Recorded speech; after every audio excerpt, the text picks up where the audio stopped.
welcome back to somebody on Wrestling and to another edition of Raw Out of 10. And last week, Drew McIntyre expressed his disappointment with Seth Rollins giving Jey Uso a title shot on his show. And yeah, this week they battled for it while Drew McIntyre battled Sami Zayn in the opener. The Creed brothers were also in action ahead of their tag title shot, and we got action in the women's tag division too. But starting things off with Drew McIntyre, who opened the show with a promo to talk about everything that happened with him recently. As soon as he mentioned Zayn's name, he came out, and unsurprisingly, the Scots decided not to wait for their match later in the night and got a ref out and got things going, which Zayn seemed to be up for. McIntyre took control right off the gate and then threw Zayn halfway across the ring with belly-to-belly suplex. The Scottish Warriors adjusting nicely to working as a heel again. He began focusing on Zayn's knee once he saw him favouring it. As the ref was trying to check on Zayn, McIntyre drilled him with a Claymore to get the win. This was a fun way to start the show. 20-minute talking segments are the norm, giving the fans an entertaining match to get things going, to raise the energy of the crowd. But yeah, this gets a 7 out of 10 from me.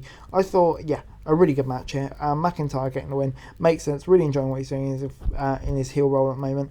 And yeah, I thought all in all it was just really solid stuff. Before it's time for Nia Jax against Shayna Baszler, Jax and Becky Lynch had a brief confrontation backstage, and before the former came to the ring for a scheduled match against Baszler, the Irresistible Force used her size and power advantage to ground a former MMA fighter at first, but her rival occasionally found a way to use her striking ability to fire back. Unfortunately, it wasn't enough. Jax scored the win with her finisher. Her celebration was short-lived though, due to Lynch coming out of the ring. Jax chose to retreat instead of face a man. The match was decent, but there wasn't much outside of a German suplex from the middle rope people will be talking about. So yeah, it gets a 6 out of 10 from me. I thought, yeah, big win for Jax, but kind of a shame to see she's going over some people who I thought, yeah, kind of deserve a bit more. But the feud with Becky will be interesting. Before it's time for DIY v Imperium in a 2 out of 3 falls match and to potentially settle their feud. Kaiser started against Ciampa but quickly got tagged in Vinci.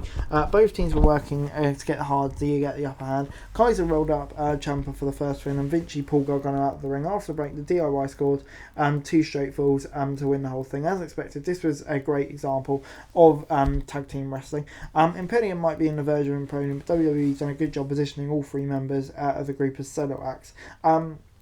Kind of hope they don't implode. I think, yeah, they might be better as a collective, but we'll see where it goes. But for DIY, big win for them, because I think it's fair to say the start of their run hasn't maybe been quite what I'd hoped for. So yeah, hopefully this kind of gets them going a bit, if you know what I mean. Before it's time for Natalya and Nox versus Carter and Chance, and yeah, with Piper Niven and Chelsea Green on commentary. This was a short and energetic match, and Nox still needs to work on their chemistry, but Carter and Chance help carry the load.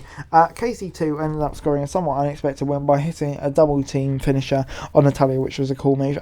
The majority of the match was right down the middle, but the finish was pretty solid. So yeah, I'm going to give it a 6 out of 10. I think it's about time we got new challenges kind of in the women's tag team scene. Carter and Chance, they've been there for a bit and then kind of just disappearing again, if you kind of know what I'm saying.